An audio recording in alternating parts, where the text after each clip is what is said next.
Éternel, mon Dieu, mon roi, je te prie ce matin. Je te loue pour qui tu es. Seigneur, je te bénis parce que tu me donnes la force de prendre ta parole encore aujourd'hui. Saint-Esprit, viens nous remplir et nous conduire dans la vérité.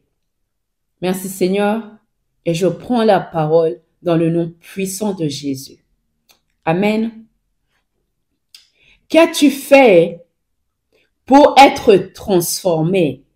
Lisons dans Romains chapitre 12, le verset 2.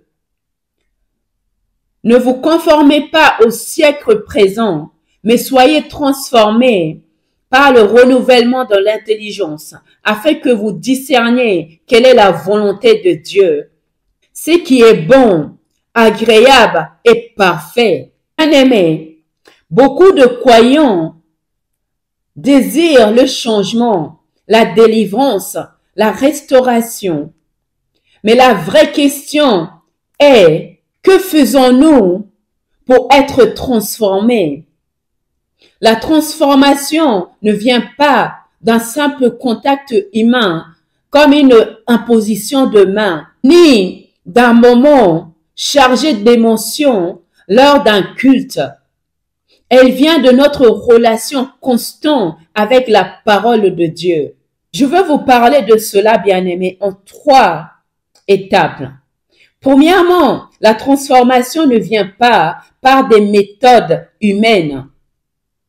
1 Corinthiens chapitre 3, le verset 7. Ainsi donc, ce n'est pas celui qui plante qui est quelque chose, ni celui qui arrose, mais Dieu qui fait croître.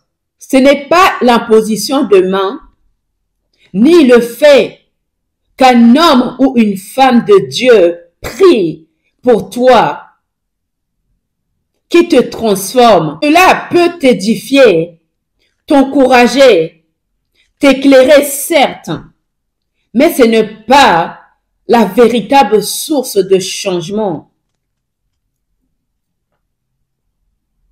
Deuxièmement, la transformation vient de la parole vivante.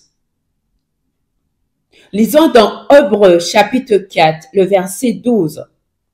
Car la parole de Dieu est vivante et efficace, plus tranchante qu'une épée quelconque à 2 tranches. La parole de Dieu a le pouvoir de pénétrer les zones les plus profondes de notre être. Elle révèle, corrige, guérit et façonne. Lisons dans Jean chapitre 17, le verset 17. Sanctifie-les par la vérité. Ta parole est la vérité.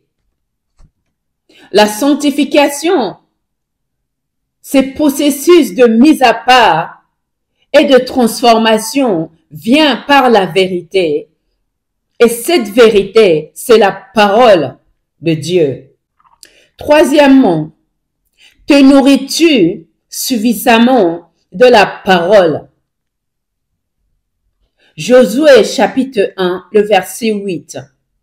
Que ce livre de la loi ne s'éloigne point de ta bouche. Méditez-le jour et nuit. Si tu veux être transformé, bien-aimé, il ne suffit pas d'écouter la parole de temps en temps. Tu dois en faire ta nourriture quotidienne. Tu dois l'aimer, la méditer et l'appliquer.